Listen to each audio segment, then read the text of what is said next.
Welcome to our keynote address to open our conference on gender violence and justice in the age of globalization. My name is Annie Bunting. I teach in the Law and Society program at York University in Toronto. I know there's another York University in the UK. And it's really a pleasure to introduce Dr. Judith-Ann Walker. Like all good conferences, this conference comes from shared ideas, good collaboration, but like things that we normally don't acknowledge, it's also serendipity. So being able to meet Dr. Benjamin Lawrence, as well as Judith-Ann Walker over the years, has also been one of the pleasures and one of the sort of themes that I want to talk about in introducing our keynote speaker. First, however, I would like to underscore what we talked about when we were downstairs, which is that there are, as you can see, a number of organizations who've supported the conference and the symposium on forced marriage that's running within the overarching conference on gender violence and justice. And there you'll see the whole host of co-sponsors, including Harriet Tubman Institute and SSHRC. So this is your little Canadian content for the evening. Okay. I had the good fortune to meet Judith-Ann Walker in Kano, Nigeria in the mid-1990s, shortly after she co-founded the Development Research and Project Center, DRPC, where she has been the director since 1994. Originally from Trinidad and Tobago, Dr. Walker has lived and worked in northern Nigeria since 1991. As anyone in the room knows who's worked in Nigeria in general or northern Nigeria in particular, this is a very difficult place to be doing work, let alone the type of work that Dr. Walker does. It's a tough place to study, it's a tough place to live, and we're really grateful that Dr. Walker has made the trek from Kano, just arriving yesterday, to deliver this keynote speech. She is a leading researcher, facilitator, and social justice activist in Nigeria for over 20 years, and we're delighted that she can join us. We were just talking actually before the plenary about the context in which she's working and how things have changed over the last 20 years. So for example, she gave me the funny example of how I used to jump on the back of motorcycles when visiting, going to different meetings, and apparently I wouldn't be doing that right now in Kano. But on a more serious note, as you know, there are bombs going off all the time in and around Kano. There are targeted killings, and this is the context in which she remains focused on issues of gender violence, community development, and social justice. She brings to us her wealth of experience, her training in development studies, both her master's and her PhD, and her current work funded by the Ford Foundation on early marriage in West Africa. She is also an Ashoka Innovator Fellow on capacity building and community development. Please join me in welcoming Judith-Ann Walker.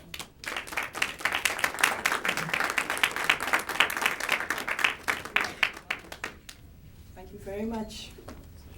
And it's a pleasure to share my thoughts and reflections with you, because this is what I intend to do today, just to brainstorm. There's no PowerPoint, but there's a lot of reflections and a lot of experience and learning.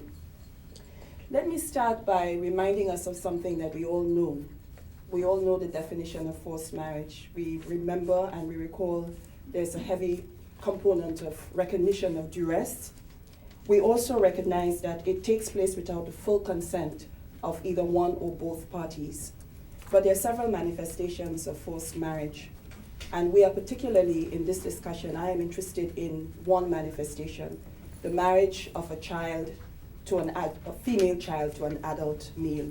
Of course, as we know, forced marriage can take place between two children or two adults, but my concern is specifically with regard to a female child, married to an adult male.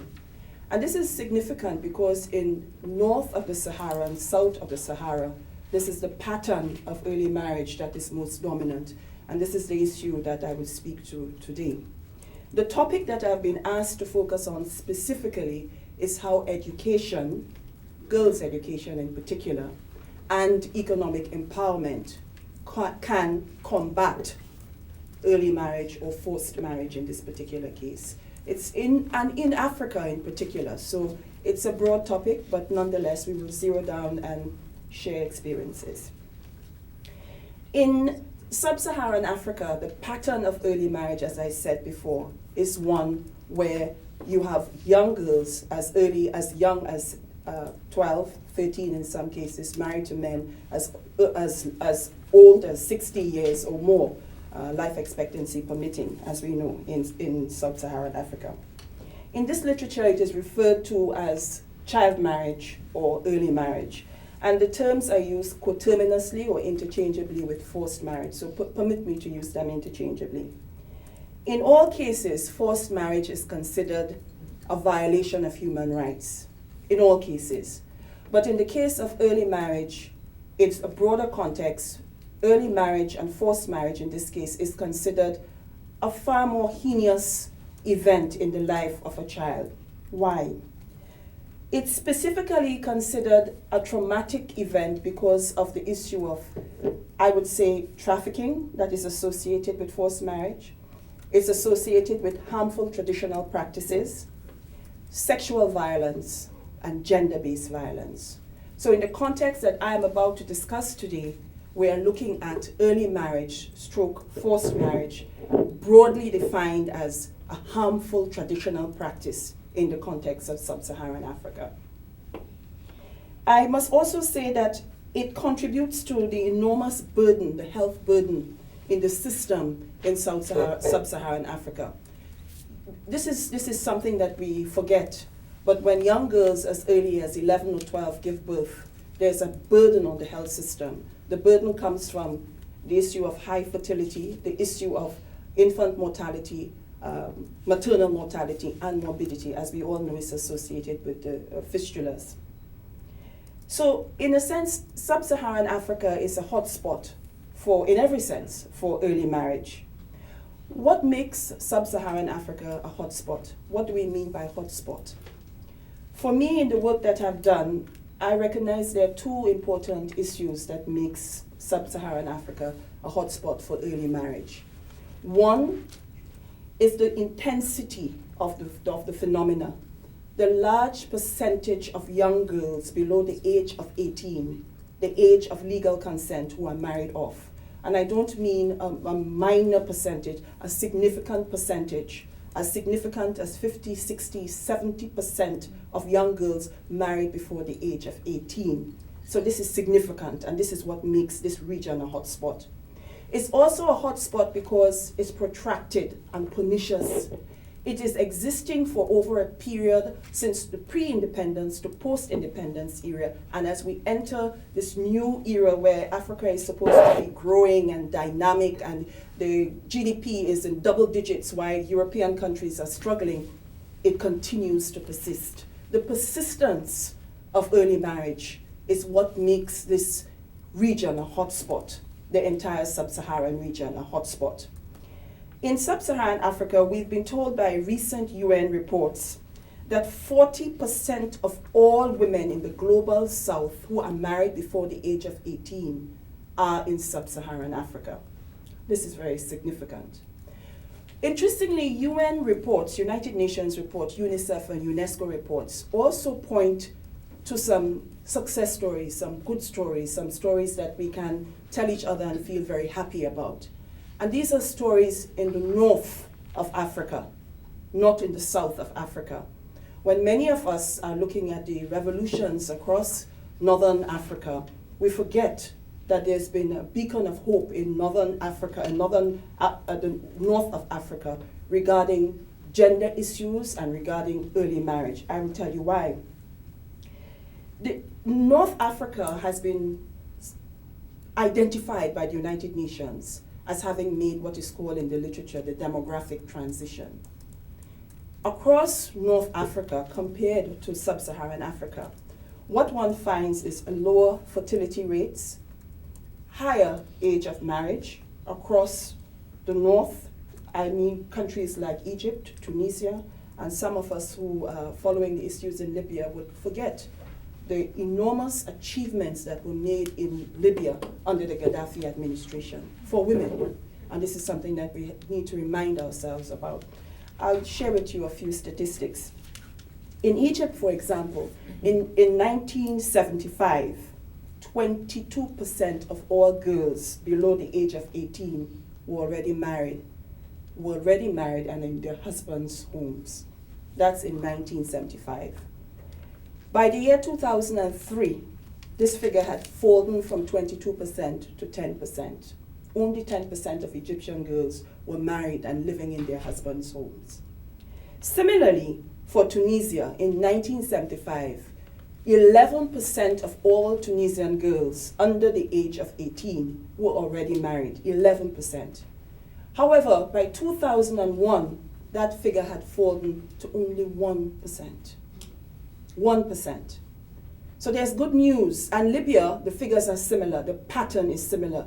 So reluctantly, United Nations organizations, and I say reluctantly, are identifying the northern part of Africa, not the south, but the north, the Arab north, as a success story in age of marriage. Yes, there's still compulsion, there's still coercion, there's still arranged marriages, but in terms of the intensity of the phenomena, the hotspot that we formerly saw in the 1970s is reducing, it's cooling. That's the good news. Now for the bad news. With regard to sub-Saharan Africa, we are told that 40% of all women worldwide, 40% of all, I should say, girls worldwide who are married before the age of 18 are in sub-Saharan Africa. This is very significant. And these are UN statistics that I'm quoting. The International Center for Research on Women that we know of and that does such excellent research had a hierarchy of the top 20 countries in the world where early marriage is practiced. The first 10 countries were listed. I'm particularly interested in the first 10 countries. Of the first 10 countries, 5 were in West Africa. So we zero in now from just broadly speaking of sub-Saharan Africa to talking now about West Africa as a specific sub-region. Of the 10 top countries in the world with the highest rates of early marriage, 5 are in West Africa. 1 is in Latin America, that's Nicaragua. And in the global south, of course, we know that South Asia, we know Nepal, we know Bangladesh, these are some, and India are some of the other countries that are significant for us to take note of. But generally, if one were to look at the entire sweep of the 20 countries that were identified, the majority of these countries overwhelmingly are in sub-Saharan Africa. And in terms of the top 10 countries, 5 or 50% are in West Africa. What is so interesting about these countries that are in West Africa is that they have remained in that position for over 10 years. And these top countries that are significant are Niger, Chad, Mali, and Burkina Faso. Why are these countries so significant? They are significant because of the high intensity of early marriage or child marriage in these countries. When I say this, the statistics show that 74.5% of all girls let's start with Niger, in Niger are married before the age of 18. The statistics also show that 71.5% of all girls in Chad are married before the age of 18. Likewise for Mali, 70.6%. This is very significant, and these are all West African countries. Burkina Faso, that is also there, it's a bit lower down, 66%, nonetheless, but significant. Now, these top 10 countries that have occupied this hotspot ranking, this top echelon of the hotspot ranking, are significant, not only because they are there and there's a high incidence, but because, as I said earlier, they have continued to occupy that position in rankings that were done in the 1990s, rankings that were done in the early 2001, 2002, continuously recognize these countries as being the countries of hotspots of early marriage in the global south. We did a study for Ford Foundation, the organization I lead, some months ago. And interestingly, what we found is that the age of marriage in these countries is getting earlier and earlier rather than later and later. And that's very, very significant. Why is it significant? Because what we observed from the statistics we reviewed is that in West Africa, there is a pattern that is unique to that region. There's a concept in the discussions on early marriage called the tipping point, which I'm sure we are all familiar with. The tipping point for early marriage in most of Africa is around 17, 16 years old. In West Africa, there's the phenomena of very early marriage. The tipping point in West Africa is 12, 13 years old. And when I say West Africa, I mean those hotspot countries, not only those that we've mentioned, but across the West African zone, across the sub-zone, you have a very low tipping point of 15, 14, 13 years broadly. So you have a phenomena of very early marriage in West Africa, which is unusual. It's an unusual pattern for those of us working on early marriage and child marriages. It's an unusual pattern. Why? If we look at Ethiopia, only 24% of girls are married before the age of 15. And Ethiopia is another case that is over-researched. We do a lot of work on, a lot of discussions on, but there are only 24% of girls are married before the age of 15.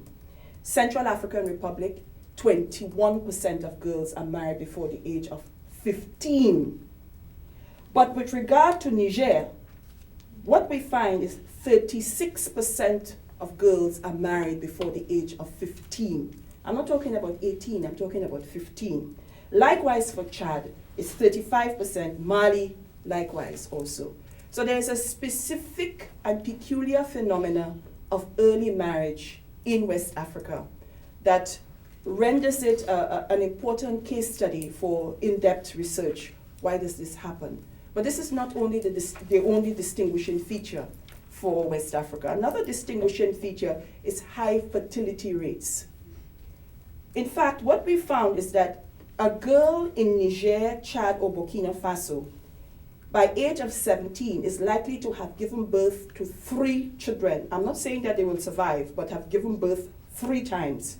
Her fertility rate is twice the fertility rate of a girl, we have to use the word girl, not woman, but girl, of a girl in Bangladesh, of a girl in Ethiopia or Eritrea. So there are high fertility rates also.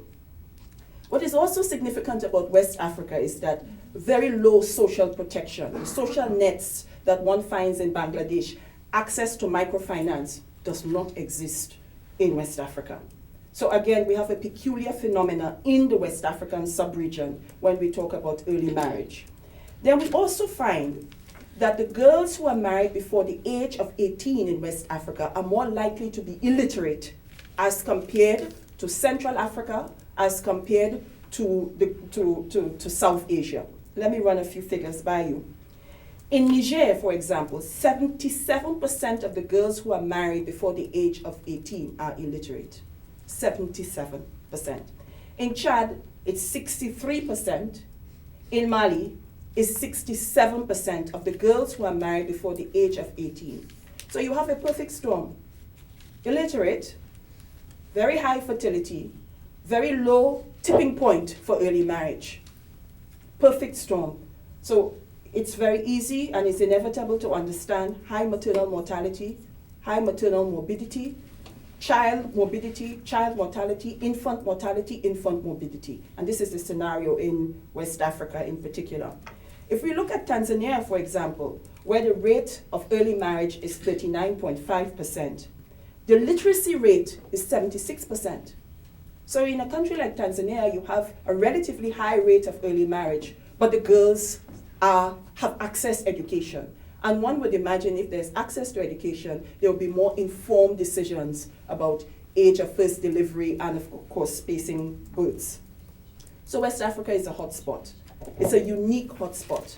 And it's an opportunity to talk not broadly about Africa, because we look at the continent as a sort of, broad, sweeping area, but it's not.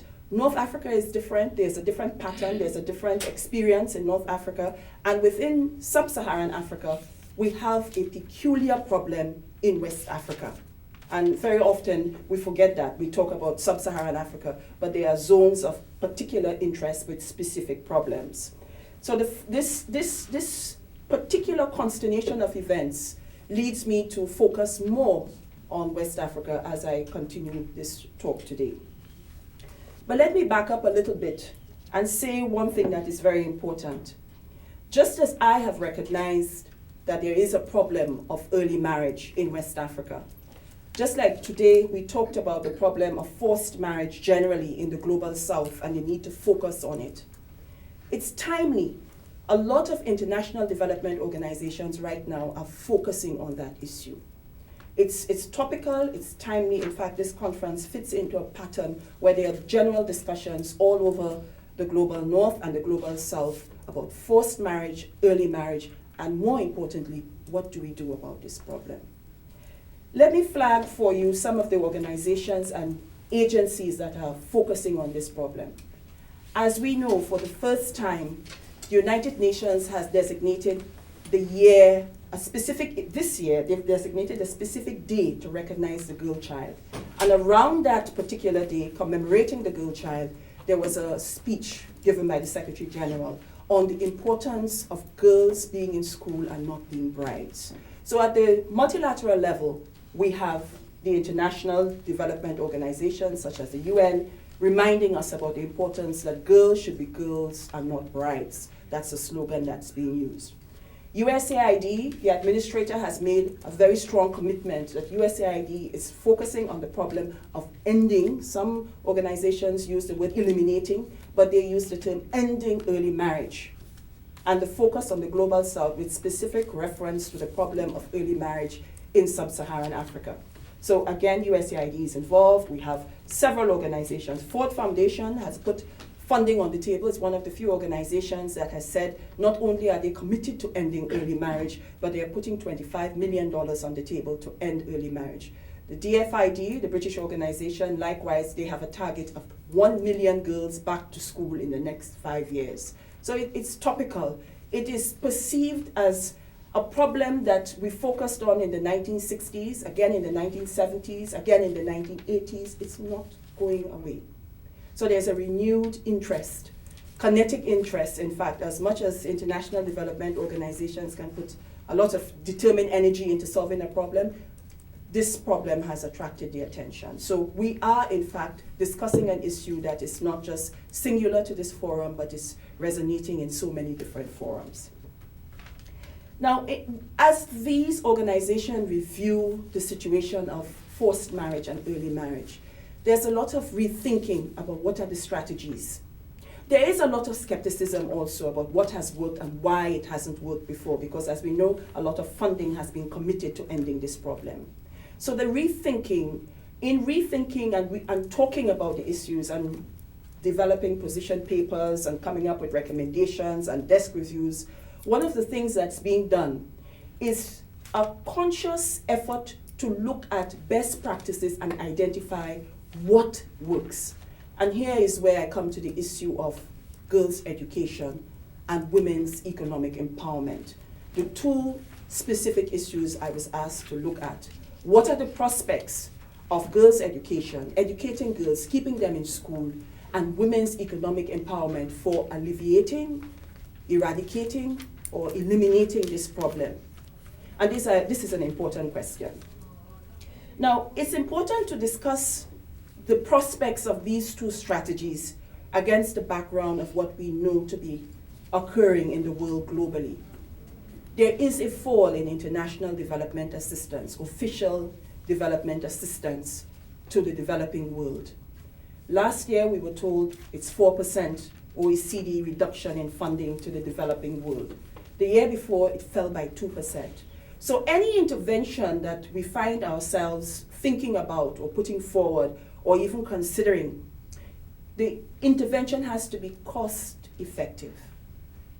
More particularly, given the nature of the uncertainty, the crisis, and the fragmented and fragile nature of the state in a lot of the global south where the problem of early marriage occurs, there has to be sustainability and there has to be some degree of buy-in from the actors and agencies within the country. It can no longer be a whistle-stop panacea because, as we know in the past, it does not work. So as we discuss in this forum over the next days, and as so many people and agencies are discussing, what is the strategy? What works? What can work? What is the best practice? What is the promising practice? That question has to be framed against the background of value for money, cost effectiveness, because interventions that are heavily funded are no longer sustainable because, as I said, official development assistance is dwindling every year. There are only a few countries that are increasing their official development assistance, and there are countries like Saudi Arabia, Brazil, and Hungary. And these are the only countries that have increased their official development assistance significantly in the last 4 years. But the OECD countries is all diving down. So interventions that are driven and funded by these organizations, by organizations from OECD regions, we have to be asking the question of what works in the context of limited funding, and in the context also recognizing that it's not possible in many of these areas for the normal type of development project to exist where you have a team of experts will come in and set up the project and will find a few locals and will leave and then come back and monitor and evaluate. It's no longer the framework that we are all working in. We are working in a different framework. So what works now? And to what extent can girl-child education interventions and economic empowerment for women interventions actually work? Are they value for money interventions? Do they have local buy-in? And I think this is the real cutting-edge issue that we have to discuss today. Educating girls. This is something that we, on the face of it, it appears to be working. But I think one of the things we have to do is that as we look at the sweep of interventions and what can possibly work, we have to remember that there's a classification. Educating girls and economic empowerment are prevention interventions. They can prevent girls falling into early marriage. There's a question. What happens to those girls who are already married? Married girls. What happens to them? So in discussing what are the best options, we can't just restrict ourselves to what we are asked to address. We have to classify what we are asked to address and what I'm addressing today. We have to address that in terms of the sweep of possible interventions. And the sweep of possible interventions must take into consideration impact mitigation interventions. What happens to the girls who are already married? What type of impact mitigation type of projects can be introduced to assist them because they are already married? And there are several interventions. There are safe motherhood interventions, projects that help girls who are living in isolation, in seclusion, in remote areas, in Mali, in other areas, who are already married. There are a lot of recommendations that it's better to put money into these areas to help these girls. Then fistula repair. As we know, the problem of fistula in West Africa and in Africa is a big problem. Repair surgery. There are a lot of funding agencies that are putting money into mercy ships that dock in coastal areas and perform repair surgeries and assist women who have been living with fistulas for a very long time. Family planning services to married adolescents or married girls. And of course, advocacy and campaigns to educate governments that they have a legal obligation in West Africa and throughout Africa. They are members of the AU. They have signed on to treaties and charters. They have agreed in Africa, sub-Saharan Africa broadly, and in West Africa, that the legal age of marriage is 18. But many of these governments do not have the commitment, they do not have the stick-to-itiveness, the belief that this is something that they should be doing. These are the types of interventions that are impact mitigating interventions that can be supported. Now, let's go back to the prevention interventions.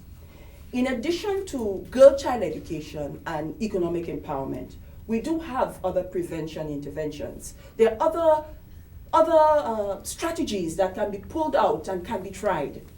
And they have been tried in the past. And these include sexuality education for girls in schools. Sexuality education, which is a very critical issue to protect them against HIV/AIDS, to inform them and make them aware of development and bodily integrity, so sexuality education. Life skills and vocational skills, these are options that are on the table to prevent girls from being forced into early marriage. If they do have skills, if they are able to delay age of marriage, it will be because there's something that they're doing that is keeping them economically active. Then community mobilization is also very important as a preventive activity, as a prevention strategy. Mobilize communities, focus on men, focus on faith leaders, community leaders. So these are options that have worked in the past, and they're very significant interventions. And of course, legal action. We talked about legal action as an impact mitigating activity or strategy, but it can also prevent. It's a very powerful deterrent. And as we know, it's not being done in all across West Africa. Girls are being married and there's legislation, but there's no enforcement of the legislation. So these are the possibilities. We are not short of options. We're not short of strategies.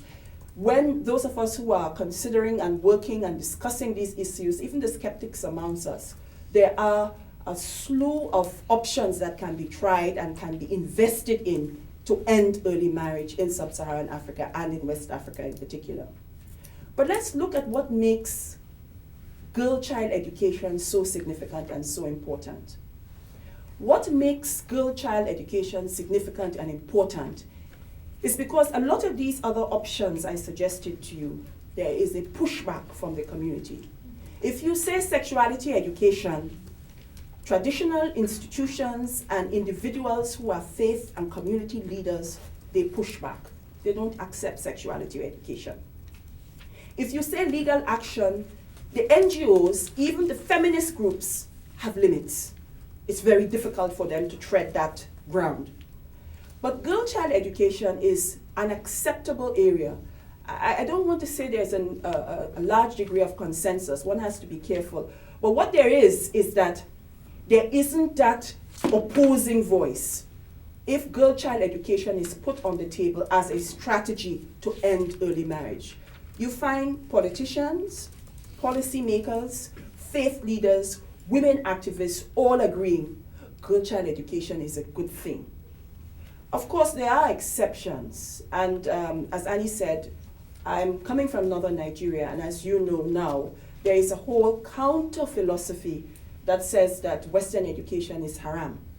And that is a very strongly rooted counter-ideology. It's not just an ideology by an insurgent group, but it's an ideology that permeates the entire society. So in the past, if I were making this presentation a couple of years ago, I would not have to rethink what I just said, that there is no opposition to girl-child education. Everyone believes that keeping girls in school, it is not harmful.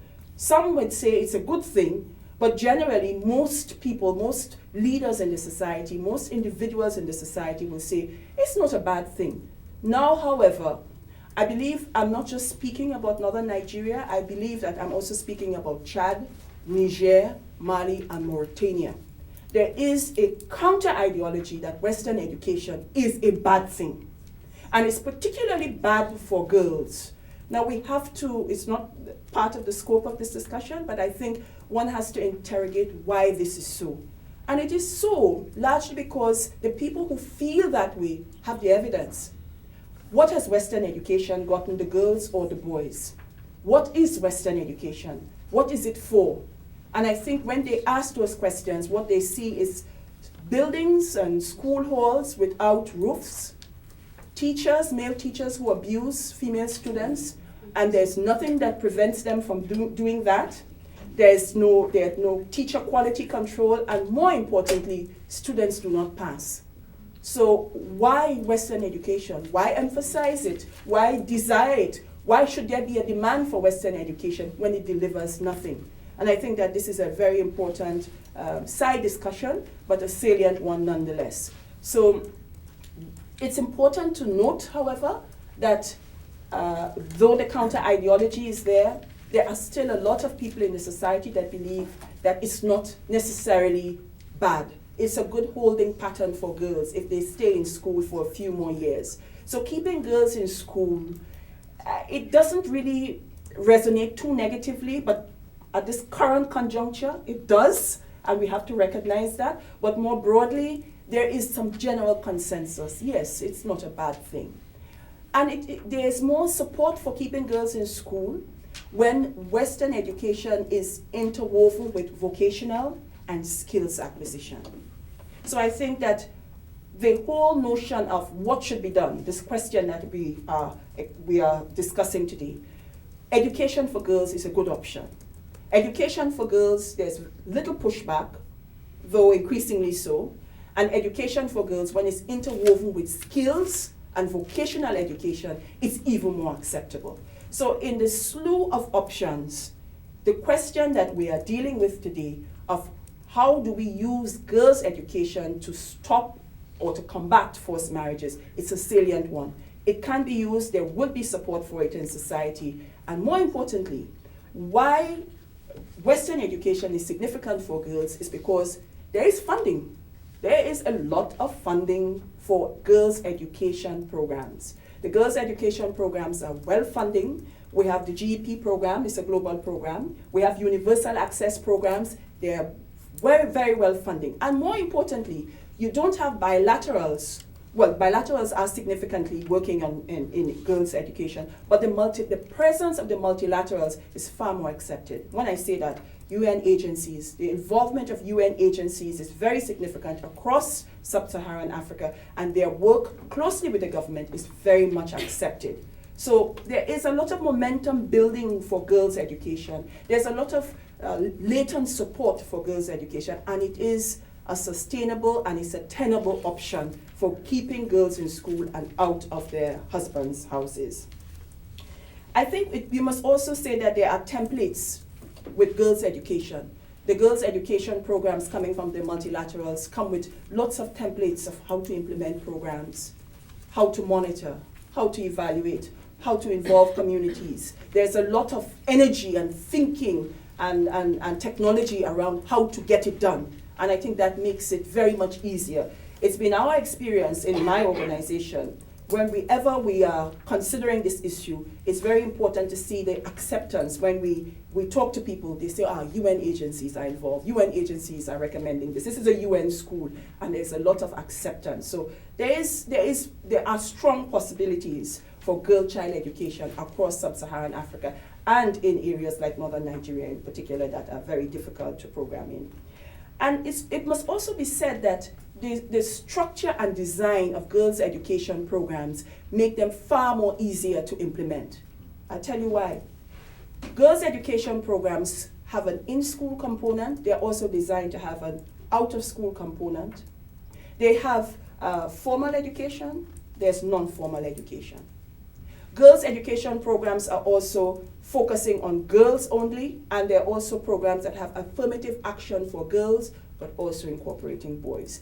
So they are very flexible programs in their design and their structure, if one were to look at the slew of programs that are being implemented across sub-Saharan Africa. So the question of, do they offer an option? Yes, they do.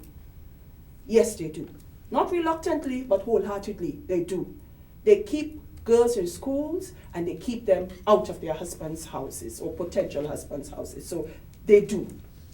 But having said this, I think we have to recognize that girls' education programs, they are not a quick fix. Nothing is that simple in development programming. And I will tell you why. There are several challenges in implementing girls' education programs. One of it is that if programs are focusing on girls only, they're rejected by communities. Communities ask, why not the boys? You know, the US Ambassador's Girls Scholarship Program in sub-Saharan Africa, an evaluation was done of it recently, and 2/3 of the beneficiaries were girls and 1/3 were boys. And that was positive, not negative. It's called US Ambassador's Girls Scholarship Program. But the structure of the program as it's being implemented also incorporated boys. So incorporating boys is a solution, but there are challenges. Communities always ask, why do you want our girls? Girls are the property, quote unquote, of the community. They feel that they are their charge, they have to be protected, their chastity must be protected. And if an enlightened element comes to the community and say, keep these girls in school, it's very important, we have this program, there will always be that simple 3-letter word that you find across communities when you do development work. Why? And many of us are not able to answer that question because we can't tell community leaders the truth. We want to keep them in school and out of husbands' houses. And this is a big problem in working on this particular area from a pragmatic point of view. One has to have the message for the community, and the message for the office, and the message for the funder. And they are sometimes different messages. Then as you program and as you are a development practitioner, you have to ask yourself the question, is it ethical, what you are doing? But if you begin to tell a community leader that you want to keep girls in school, and this is a strategy to end early marriage, you better leave that community. So these are the ethics, and these are the problems, and these are the contradictions that one faces. But there is a real problem with focusing on girls in communities and leaving out boys. If girls and boys are incorporated, and if there is a girls-only strategy, it's doomed. But if there is an affirmative action strategy with a disproportionate focus on girls, this works. This works. So there are challenges, but there are techniques and design implements to overcome some of these challenges. Vertical programming does not work. What do I mean by that? Many of us are working in little silos.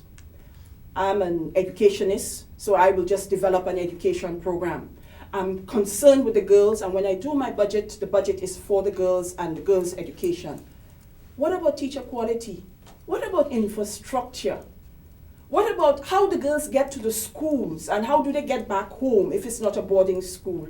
So girls' education interventions, if they are vertical, they more often than not do not work. They have to be integrated interventions. There must be synergy with other interventions, and more particularly synergy with school-to-work programs, bridging programs as they are called. They cannot just be standalone interventions. You see very often, support a child. This child has to go to school, and people are donating money, global giving, and that child is being supported. I often, when we do research sometimes we try to trace communities where on the internet we see 50 children have been supported. Nobody knows about those children who have been supported. Nobody knows about those children. And we go to remote communities in Ghana, in Mali, and our researchers always come back and say, first of all, the government hasn't heard about that program. And second of all, they are laughing because they keep asking, how would you get money to those remote children in that area? Because the organization does not have an office in the country. So how does the funding how do you support those kids? But yet you see on the internet, it's all there. So the programs that focus on girls' education cannot be standalone programs. They are difficult. One has to negotiate government. One has to start talking about teacher development. One has to start talking about infrastructural development. They have to be more comprehensive than a simple, whistle-stop program. You come in, you give some funding, and you move out. No. Girls' education programs can work, but they have to be very well designed, and they have to be very interlinked. There must be linking up, and there must be synergy. And girls' education interventions, I alluded to this before, must be meaningful. Teaching Shakespeare to children in rural communities is not the answer. But it happens. There are a lot of rural communities and the children are being supported to write exams, and literature is being taught, and Shakespeare is on the curriculum. Pardon me, I studied Shakespeare, but it's not that I want to deny anyone the opportunity to study Shakespeare, but I think there are more pressing needs for children in rural communities, and technical and vocational education is the recommendation that the African Union has been shouting, screaming, and recommending for the longest while, but for some reason it's very difficult for African governments to accept and implement. School feeding programs are also important. Very, very important. And as I said before, linkage programs, bridging school to employment, very important. Then there's need for, this is something that perhaps you may not take as being very significant, but what I have found is that most interventions that target girls and claim that they are keeping girls in school and therefore ensuring that there's a delay in early marriage, there's no evaluation of those programs. The programs are not evaluated. There are very strong statements that are made by organizations that are very committed. I don't know if anybody is from Save the Children here or any of these other organizations, but this is being recorded.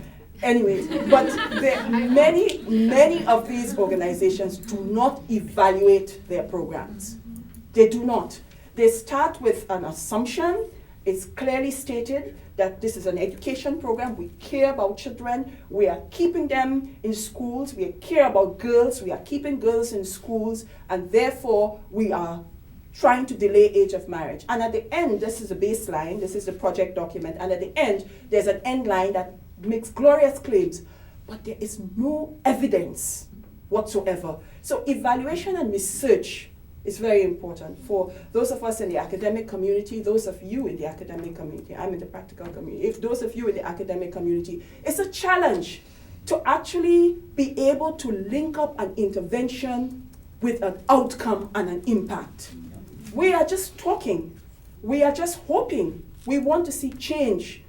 But is it definable? Is it measurable? Do we have indices? Do we have the evidence? Many of us don't. We have the desire and we think we are doing well, but that's not how you progress. That's not how ideas manufacture themselves and convince other people.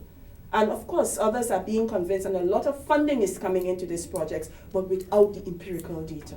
So research, if we want to be sure of what girls' education programs are doing, there is need for greater research, more robust research protocols. There are few toolkits. I've seen few toolkits on how to actually evaluate a program that sets up an indicator or sets up a goal or an objective of keeping girls in school in order to delay age of marriage. And that should be done. It should be simple, but it's not done. So that's the girls' education story.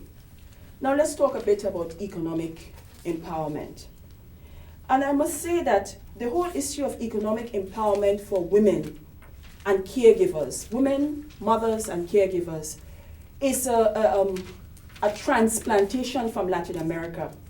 The Latin America, the Venezuelan phenomena, and the Latin American phenomena of lifting entire regions, entire populations in a very short time out of poverty was so glaring and so evident to the World Bank and so much of the international development think tanks and establishment that there was a transplantation of the Latin American cash transfer programs and social protection programs to Africa. The World Bank did a study in 2012. They identified 123 new economic empowerment programs in sub-Saharan Africa that was started up in the past 3 years. And many organizations, international organizations, are funding these interventions. Why?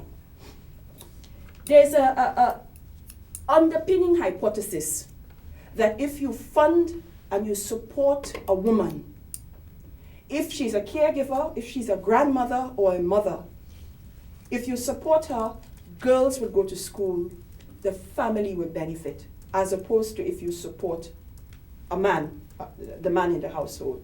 So a lot of funding has been coming. And in that World Bank study that I mentioned, they also quantified the amount of funding that was moved to Africa, sub-Saharan Africa. And it was an enormous amount. I will tell you, in the last 2 weeks, Nigeria has just signed a grant with the World Bank. It's $440 million for a new program on cash transfers that is targeted at vulnerable households, and it's not unconditional, it's conditional cash transfer.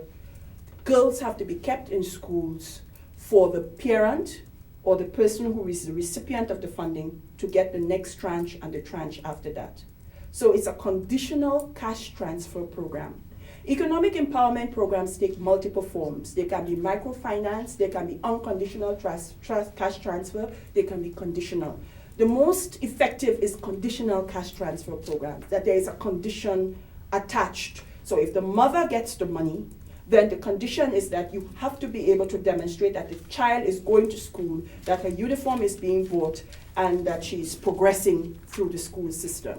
So there is a lot of hope And this is a borrowing from the Latin American experience. And it's not something that's covert. It's very overt, and it's said in the development community that it's an opportunity to increase the social protection scope in sub-Saharan Africa, to target women and to ensure that they benefit and that girls go to school, obviously, so that early marriage would be addressed. But is it working?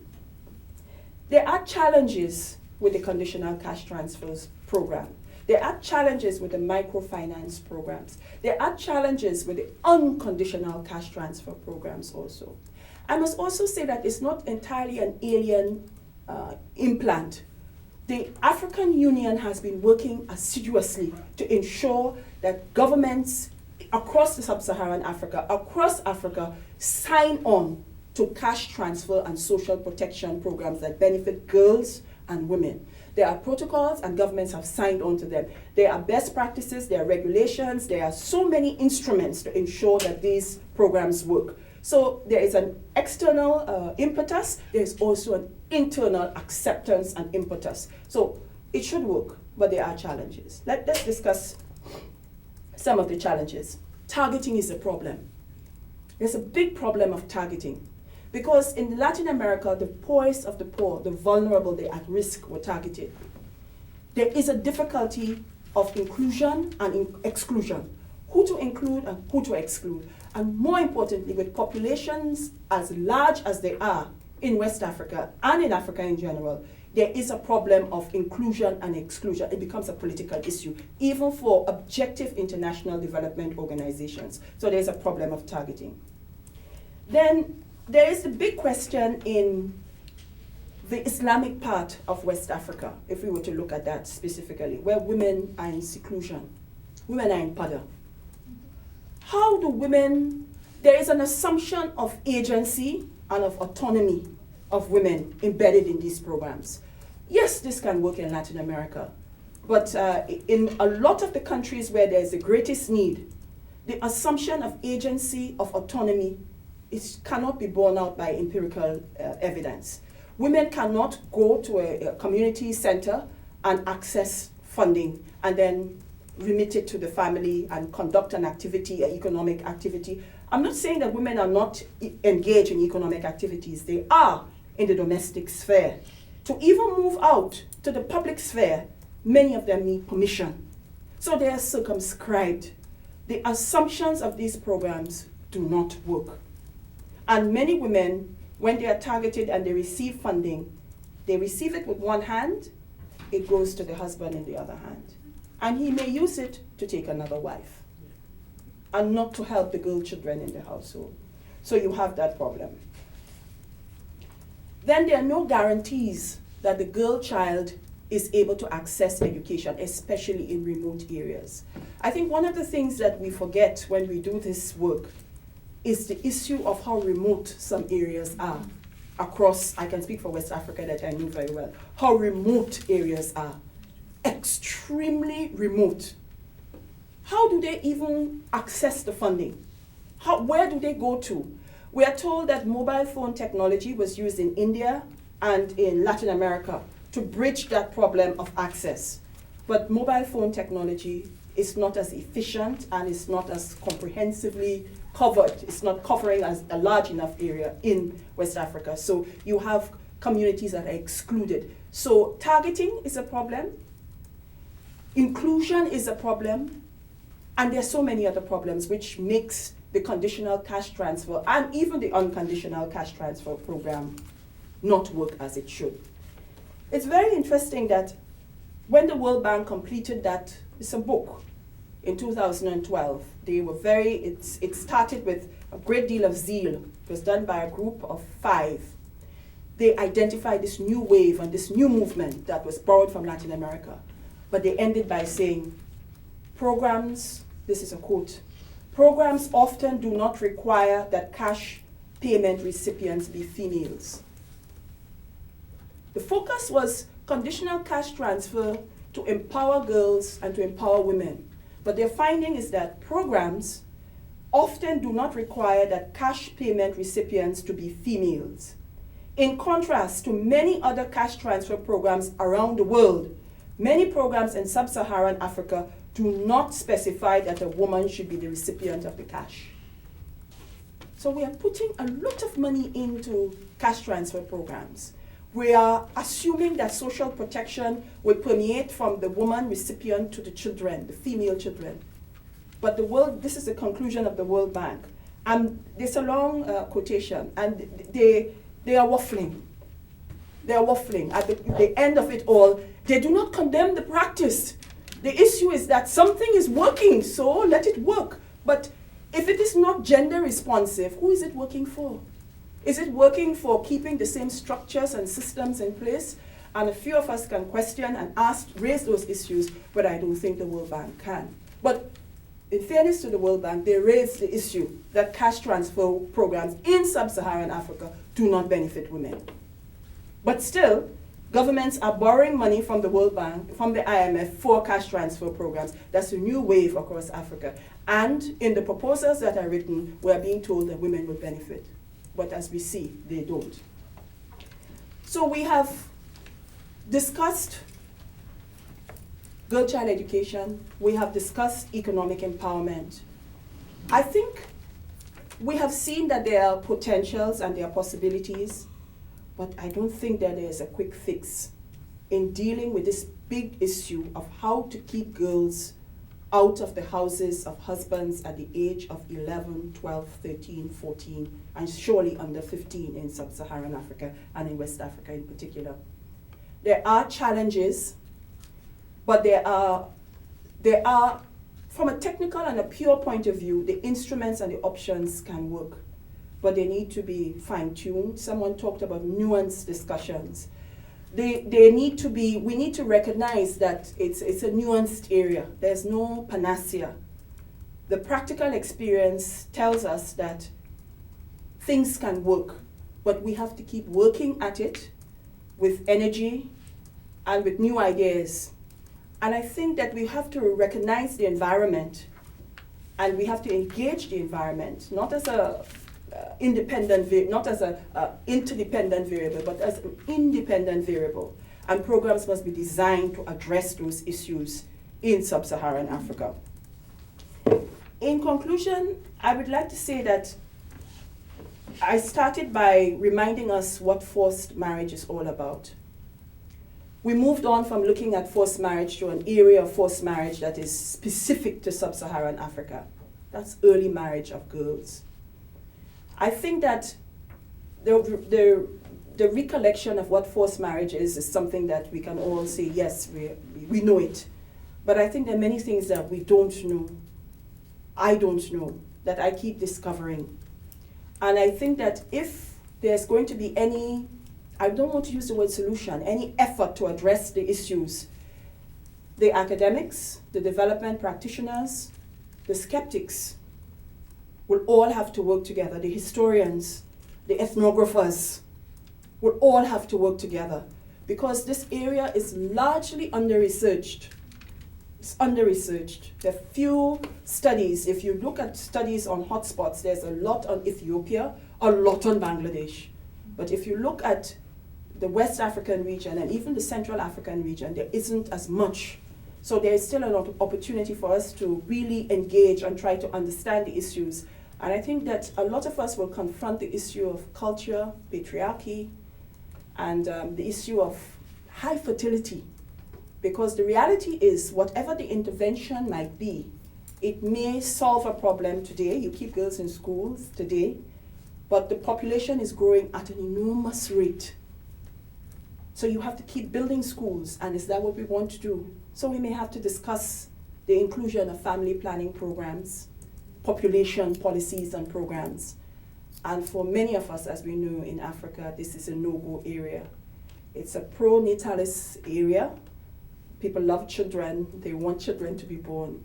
But the responsibility for children is not one that the state takes. It's a responsibility of the community and of the family, and the state is exonerated and has no social responsibility for taking care of children and providing for them, though conventions and treaties are signed. So there's the issue of advocacy and campaigning. and change, which is always very difficult. Thank you very much.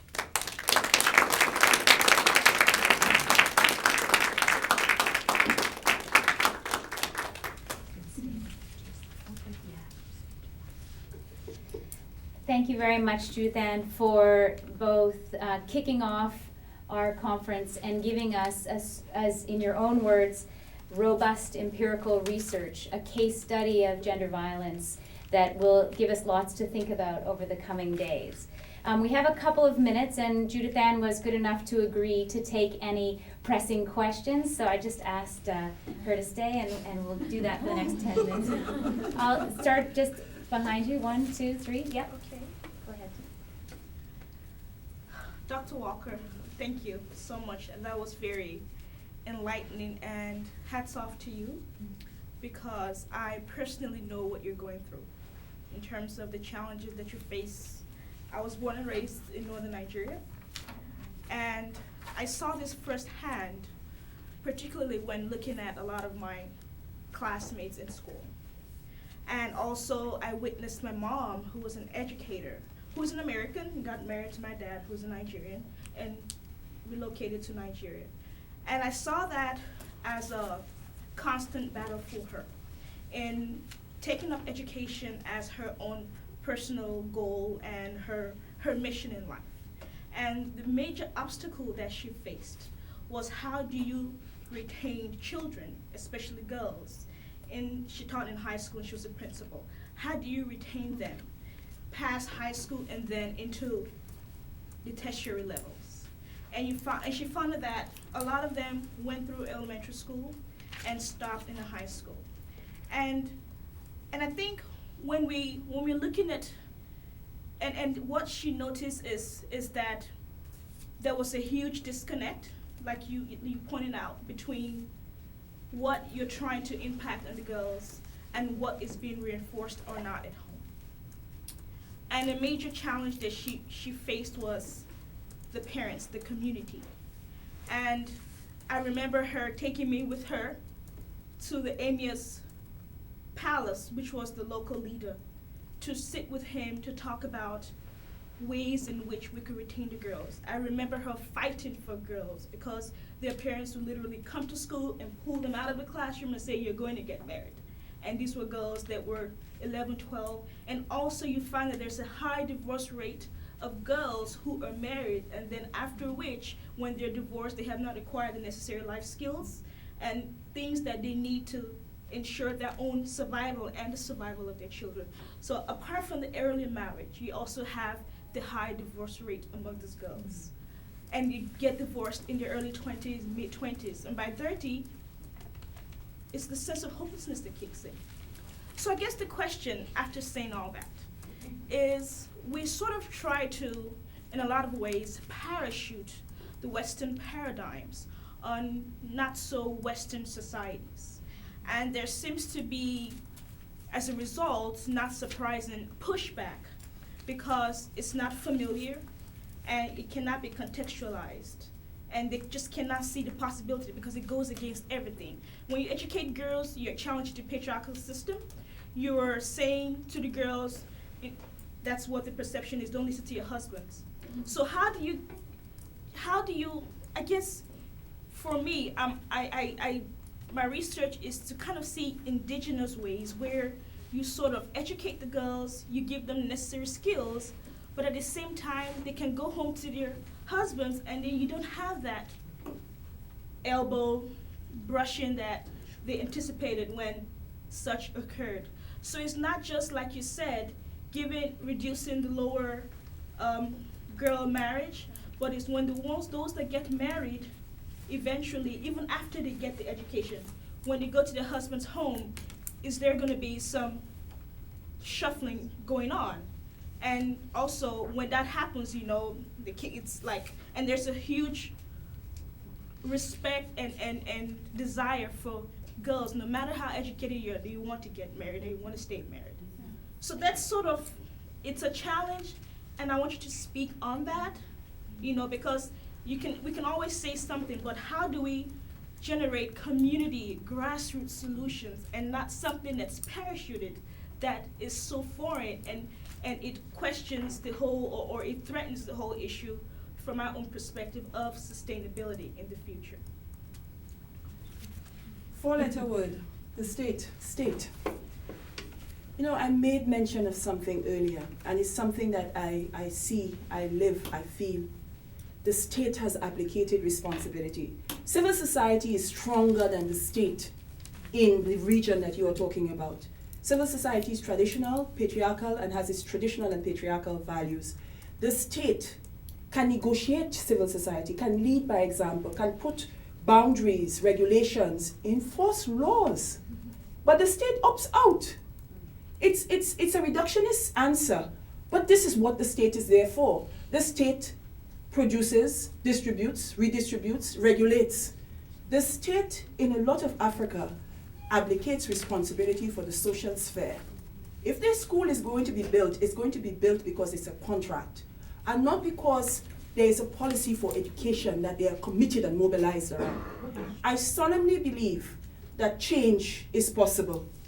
If the state would take government, the state, the notion of that state, that Leviathan, the state must take responsibility. The state is very weak, not because the state is fragile or all the soft state theories. The state wants it like that, so that people can be busy fighting themselves or trying to build community schools, and the federal allocation that comes to the state organs and agencies, and they do with it what they want. The state can, if the state were planning with population in mind, the state would be sure and will do the math and realize that if a girl doesn't go to school and she marries at 11, she becomes a burden on the health system. She will give birth. Her children would be born, they would be sick, they will have to go to the public hospitals.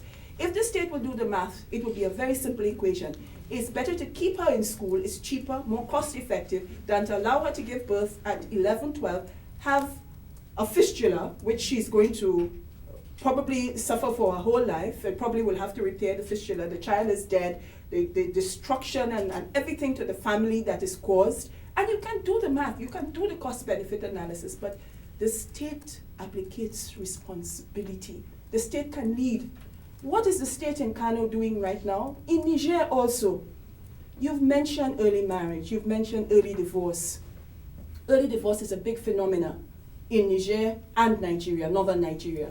Girls 16 years old have been divorced twice. They have 2 children. So there is a paper that will be circulated sometime in this conference that I wrote. It's on the mass marriages that the state is organizing. The state is marrying off 15 and 16-year-old girls. And for them, that is their response to a societal problem. Just like you identified it, they are also being impinged upon and told this is a problem, that these girls are not married. But who are the girls? They are 15, they are 16. And what is the response? Let's organize a mass marriage and marry them off. 1,000 girls are going to be married. Now, there's no reason why the state cannot be a modernizing, forward-thinking, responsive state.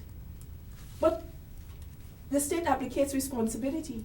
And it's the development corporations, it's the NGOs, it's the women's groups that are organizing, it's your mother and other people who are trying to keep the girls in schools. And the state just completely abdicates responsibility. It's not their responsibility to ensure that there is a bed for every child if the child falls ill. It's not, and then they use the justification now of what's happening in rolling back the state in the Western world. Oh, if America and Britain cannot provide for their people, why do you ask us? But they once provided, there was a strong welfare state. But we never had that, and we probably never will. And now there is, unfortunately, a neoliberal justification for it. And it's very sad. The state. So advocacy, campaigning, there is a role for that. But I'm not sure how far that will go, because the impulse that the state responds to is sometimes financial and political, and not moral suasion or advocacy, unfortunately. I'm conscious that everyone's stomachs are probably grumbling, and we may have had a beer or a glass of wine, so everyone's attention may also be waning. But I did have 2 more questions, so please. I'll try to make mine quick. You mentioned a feeling about Western education. Yes. Not education, You didn't say education, you said Western education. So how are you, are you saying that there would be a different model that would be accepted, and what would that look like? And two, what's the attitude towards education for boys? Well, there is a positive attitude to, let me step back. Social phenomena is so dynamic, things are changing. I think that there is a general questioning now about Western education, a general questioning. What does it mean, Western education? Modern education, math, English, that's Western education. That's Western. There's a history. That education was brought by the missionaries. That's right. So we can never forget that. That's the history for the historians amongst us. That education was brought by the missionaries in a zone that was proudly Islamic and had their own system of education, almost like Timbuktu in Mali. And it was Quranic education, traditional Quranic education. Literacy? Sorry? Literacy, reading, writing? Yes, in what is called Ajami. The Arabic script in the local language is called Ajami. Okay. So you can read and write in using the Arabic script in Hausa language. And there's literacy in Ajami.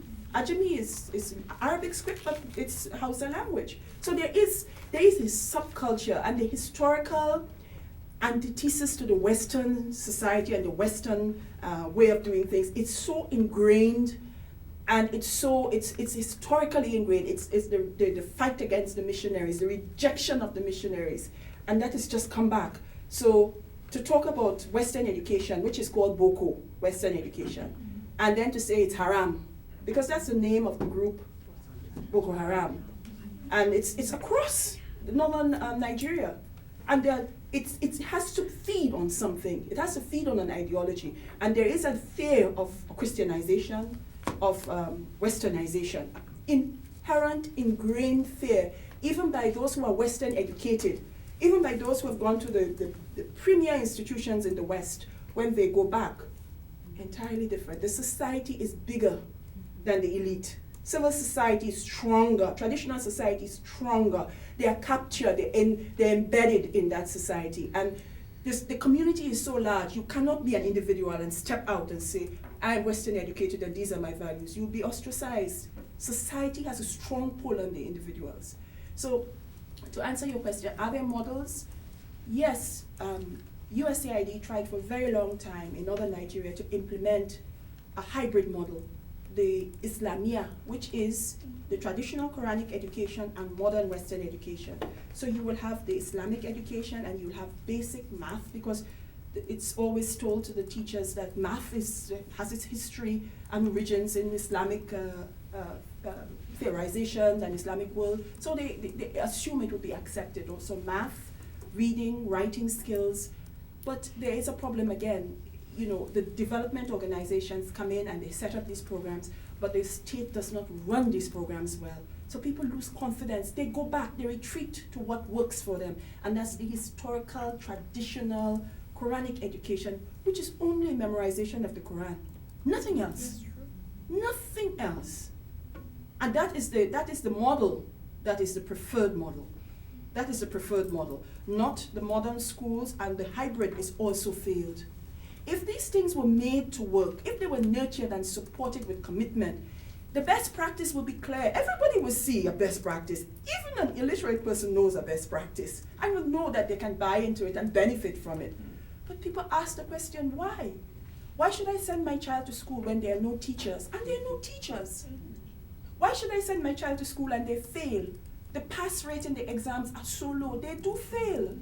So there's no meaning in Western education. There's no meaning, let's use the word modern, in modern education. But there is an equation. I use Western because there is I know, I hear you. yeah. Yes, we'll give you our last yes. comments question. Thank you. Thank you, Dr. Walker, for a thought-provoking presentation. And I think this will work for everybody else, because the two people who asked questions asked a big portion of my question.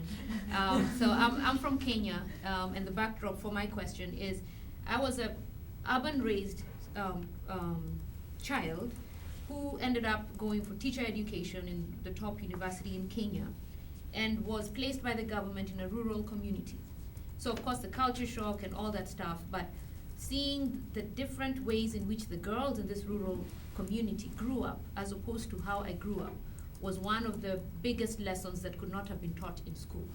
So where the experiential learning, where I was seeing things through my own lenses, within 1 month I knew this wouldn't work, and I had to speak at the level of the children as well as the level of the community around us. And the school itself was a missionary school, from nuns who came in, I think in 1950s before the British came and colonized Kenya. So you're right about the missionaries and the roles they played in this Western education. And one of the things that I battled with was convincing parents to leave their girls who were 13 to 14 in school when they were faced with poverty, of trying to provide for their families. So the key role that poverty plays in some of these decisions should also be engaged, and I think your paper probably has that already. And one of the things I remember being a 21-year-old teacher, sitting with a child I was trying to hold on to, literally, and begging the parent not to give her away for bride price and dowry, so also the cultural practice of bride price and dowry. And his main reasoning was, because I've taken her to standard 8, which is primary education, I've done more than the people around me. So you should be thanking me for letting Pauline go until where she is. But if she goes, and she was going to be a third wife to a 50-something-year-old teacher, so that was the irony. I'll be able to buy a cow, feed my family, and take now the boy to school. So in his reasoning, he had done what he needed to do as a father. And so that's one of the reasons I came for my master's in Kent. I was like, I can't take this anymore. No one's listening. No one's listening to me. They think I'm just this idealistic teacher. But one of the things that we tried to do was go into the community and not just educate the girls, but go back and educate the parents themselves within their own little homes and not as a community, because we saw the peer leader, the peer influence where I don't want to. So my question for you is, in what ways can this education be integrated with the traditional education, whether or not you say the Western part, but we saw that the grandmothers played a big role in teaching the same things that are taught in school, such as sexual education. They taught under this backdrop of patriarchy, but they were successful in teaching. But poverty also played a role in switching all this stuff. So how can we make this holistic education a community-based education, starting with the family unit? And do you think, from your research, has there been anything done and tied to the success of women's economic empowerment as well as girls' education when this component is added and looked at from lenses of poverty and cultural practices such as bride price and dowry? Big question. Questions within questions. Yes. I think you know the answer. There are possibilities. It's not all gloom and doom. There are organizations like Tostan that is working in Senegal. There are many non-governmental organizations that are able to work in communities and to get community leaders to understand the relationship between marrying off a girl at a very early age and the fact that it leads to her isolation, it leads to increased vulnerability, and obviously to health issues for the girl. There are interventions that communicate that message. The information is gotten over to community leaders and families and patriarchs, and everywhere across West Africa, patriarchs are changing. They are recognizing, they are counter trends. They are recognizing, they do love their daughters also. And they do, at the very level of the family, and they are trying to do the best within their own reasoning of what they understand. But there's also something else that is happening, and you alluded to it, it's the poverty. In the past, a lot of the reasons, a substantial number of reasons why early marriage took place was because of forging and fusing kinship patterns and kinship lines and clan lines. You reinforce solidarity. You marry the girl off to someone in the village. And to even call that forced marriage, one will have to really stand in Western shoes to do that, because sometimes the girls want it at 12 or 13. So you have to be careful and know that you're standing in Western shoes when you make that analysis. But now what is happening because of poverty and the crisis, side by side with parents and fathers who want the best for their children and would like to keep them in school, are the fathers who need to buy cows and who need the boy to be strong and to grow up and go to school so that he can become a politician and steal money for the family. No, I mean, these are some of the real issues. So, in a sense, what one is finding is that there is a greater incidence now of forced marriage than before. Because as I said, the girl may have wanted it then, though she was not within the age of consent, because it's a relation. Now what is happening is that you marry her off as a third wife to a very rich man, whom you don't even know, someone connected you, and you have to pay that person a part of the dowry. It's all a commercial transaction. So you have trends and counter trends. I'm not sure which one is pushing, and which one is winning, and where do we find the medians. I think in different societies, in different communities, it will differ. The point that access will change. But what I do know is that when there is crisis, armed conflict, you have a situation where parents are forced to make decisions. And if they are forced to make decisions, they do it in the interest of the family unit and its survival, and that is getting money for the family, and the girl becomes a tradable commodity. And that's very unfortunate, and one sees that so much across West Africa, so much across Sub-Saharan Africa, so much in post-conflict situations and in the conflict situations. So I'm not sure I answered your question, No, you but did. Thank you. I think I tried. That's great. Thank you once again, Dr. Walker.